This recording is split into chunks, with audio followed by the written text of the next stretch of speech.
Всемирная фольклориада проходит раз в 4 года и призвана в актуальной современной форме показывать все многообразие традиционного культурного наследия человечества и способствовать его сохранению.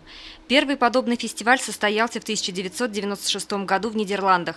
После этого его приняли Япония, Венгрия, Китай и Южная Корея. Основной частью фольклориады являются художественные выступления артистов из разных стран мира, которые представляют свою традиционную музыку, танцы, различные народные промыслы, кухню, костюмы, сценическое искусство и прочее.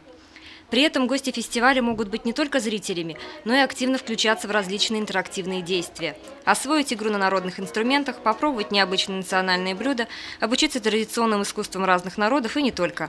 В связи с проведением в Башкортостане в 2020 году 6-й Всемирной фольклориады выставка знакомит жителей республики с этнокультурными и фольклорными традициями народов мира, а также с деятельностью Международного совета организации фольклорных фестивалей и традиционных искусств.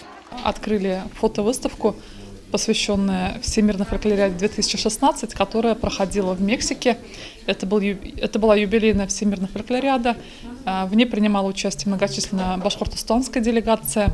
И эти моменты, когда происходило взаимодействие нематериального культурного наследия человечества, запечатлели наши башкирские фотографы. Она проходит под девизом «Рука в руке» и призвана сплачивать народы мира, показать взаимосвязь культур и заботу о традиционной культуре народов.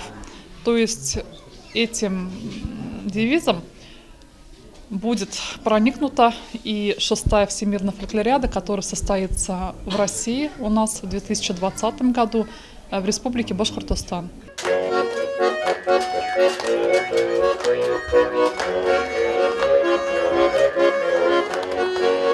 Первыми, кто увидел знаменитую фотовыставку в Сибае, стали солисты фольклорного ансамбля «Янгузей». Именно они приняли участие в торжественном открытии.